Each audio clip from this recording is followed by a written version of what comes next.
Hi, I'm Kirsten Buck. I teach sixth grade math. And a few of my biggest takeaways so far during NTI 2.0 are definitely the opportunities that I've had to learn about and implement new tech tools that I'm 100% excited to use in the classroom as well and incorporate there. But the other thing that I've really enjoyed is how much time that I have had to work with and talk to my students individually in small groups, because that was one thing I was worried about in NTI was how am I going to get to know them all online? But luckily, with our Brave time throughout the day, I'm able to schedule individual meetings or they sign up or we have small groups. As well as just getting to know them. I have a lot of girls who, class starts at 10:30 or 12:30, but I always make the meet link visible 10 minutes before class begins. And it never fails every day. I've got a number of girls who I think they must just be sitting and waiting for it to go visible because they immediately jump in and we're able to chat and get to know each other and their classmates. And again, just get to know them and their interests and their pets and their siblings. So I've really enjoyed that and am excited for what the rest of the school year brings. Bye. Hello, I'm Mrs. Carey. I teach sixth grade math. While NTI has given us a lot of challenges, I've had many positive experiences with NTI that I wouldn't have had otherwise. I love that the students who catch on to new material easily get their lesson and then they're free to do their assignments at their own convenience, at their own pace. But the great thing about this is that I have so much more time to meet one on one with the students who really need it. I've had some long Google Meets with students, and it gives me this glimpse into their home lives. I get to see students taking care of their baby brothers and sisters, helping their parents. Sometimes there's chaos going on around them, and they still are eager to learn and to keep up with their schoolwork. And I've just really gotten this glimpse into their home lives that I would not have had in a classroom. It's been eye opening for me. Um, I've also been able to meet many of their family members. Last Friday, it was about 3:45. I finished a Google Meet with a student, and I was just ready to shut down my computer. It'd been a long day, and I saw I had an email from a student asking me if I could help her cousin with her math homework. She had a math assignment that was due at 4:30 and she needed help. And I thought, "Oh, I can just pretend I didn't see it." But instead, I sent her a Google link and I met with her cousin, got her cousin through her homework assignment. She got it turned in by 4:30. And it turns out that student's a fifth grade student and she wants to come to OAS next year. So I even get to meet cousins and extended family and help them out. So I hope that we can go back to school. I want to meet all of my new students in person, but for right now, I'm just enjoying and trying to make the most of the advantages that we have by being virtual. So during NTI, the thing that I have learned is that it is possible to do a flipped classroom. I've been wanting to try that for a couple of years and just now decided that this is the time to do it. So giving the students the opportunity to do the research, the digging on their own, coming to class where we can have some discussion, we can get engaged with the topic talking about, we can have some fun with it, and they're learning along the way. Another thing that I've learned about NTI and improved my instruction is I'm able to connect more with the students on one-on-one, particularly when they come to office hours. I can learn a little bit about what they struggle with, how they think about things, and I can help them become better students and more prepared for learning. Hi, everyone. I'm Angela Newcomb, and I am one of Angela Allen's seventh grade math and science teachers at Olmsted South. And I am happy tonight to do a quick NTI 2.0 reflection. So every morning I wake up and I feel like I'm in Hamilton. I feel like some of us feel like we are running out of time.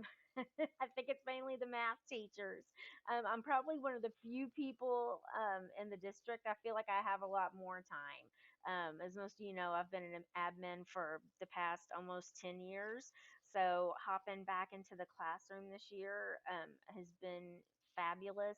I'm having a lot of fun, and I don't feel as rushed as I'm sure everyone else does. And so time has a lot to do with what I'm going to reflect on with you all, and how I think it's kind of shaped what I've done with the kids in NTI. So when I talked with Angela, we talked about, what are some of the strengths in the systems we have at OAS. And the first one I thought about was standards implementation.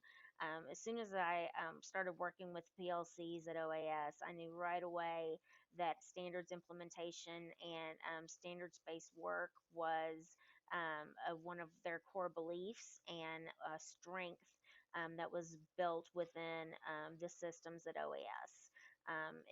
It's really really it's done really really well there, and I'm excited to be a part of that work. And some of the things that NTI has kind of pushed me towards, and we've had some discussions in our PLCs, because a big part of what we do in JCPS is our backpack of success skills work. And since we do technically have less time in NTI, we only see the kids. Our classes are 30 minutes long, though my kids usually stay longer. Everyone knows technically we have less class time. So how do we get that deep learning in there, and also cover the core content standards? And what you're seeing on the right, that's a picture of the cell. Like our first unit in science is cell structure and function. Typically there are a lot of definitions of cell organelles taught. Most teachers everywhere across the country probably do a cell analogy project, and we did as well. And then afterwards I got to thinking, that was probably a missed opportunity where we could have done some really great connections with COVID and had them compare that virus to a cell, and is it living, is it not living, how does this thing work in the human body, and why is it raging such havoc all over the world right now, and why are they at home, why are they stuck at home? It would have been a great opportunity for them to also get into some data and do some cross